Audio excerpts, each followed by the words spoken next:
Welcome back to my channel. आज का topic होगा कॉन्सेप्ट ऑफ डिमांड।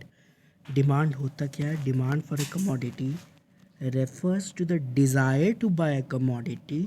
डिज़ायर होना चाहिए, मतलब खरीदने का इच्छा होना चाहिए, backed with sufficient purchasing power और विलिंगनेस होना चाहिए स्पेंड करने का, खर्च करने का। ठीक है।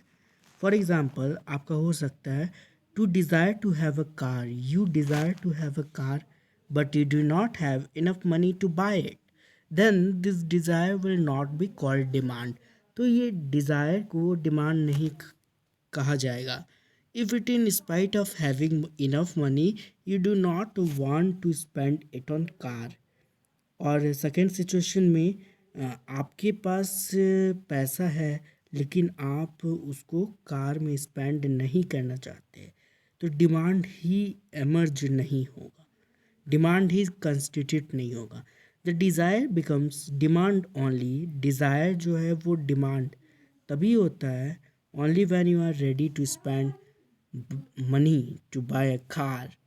Concept of demand. Demand refers to effective demand which implies three things. Effective demand में ये तीन चीज़ होना चाहिए। डिज़ायर होना चाहिए, मीन्स टू परचेज, मीन्स मतलब रिसोर्सेज होना चाहिए, and willingness to use those means for that purchase. ठीक है। Features of demand, desires and demand. Demand is the amount of commodity for which a consumer has willingness and ability to buy. Demand and price. Demand is always at a price. Unless price is stated, the commodity has no meaning. जब तक मतलब price को stated नहीं किया जाएगा तो उस commodity का कुछ मीनिंग ही नहीं होगा। The commodity has no meaning. The consumer must know both the price and commodity. Price भी जानना चाहिए तभी ना खरीदेंगे। Features of demand. Number third, point of time. The amount demanded must refer to some period of time होना चाहिए, such as 10 kg of rice per week. तो period दे दिया गया है पर वीक 10 kg राइस का। The amount demanded and price must refer to a particular date.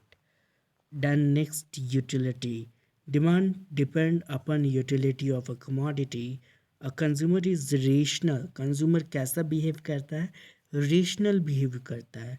And demand only those commodities which provide utility. सिर्फ वही commodity को demand करते हैं जो utility को provide करता है। ठीक है। The term demand refers to various quantities of a commodity that a consumer is ready to buy at a different possible prices of a commodity. The term quantity demanded refers to a specific quantity to be purchased against a specific price of a commodity. Example, a consumer demand is 2 ice creams if the price per ice cream is 15 rupee, and 4 ice cream if the price per ice cream is 10 rupees. Quantity demanded is 4 ice creams if price happens to be 10 per ice creams। ठीक है। अब next video में आगे continue करेंगे।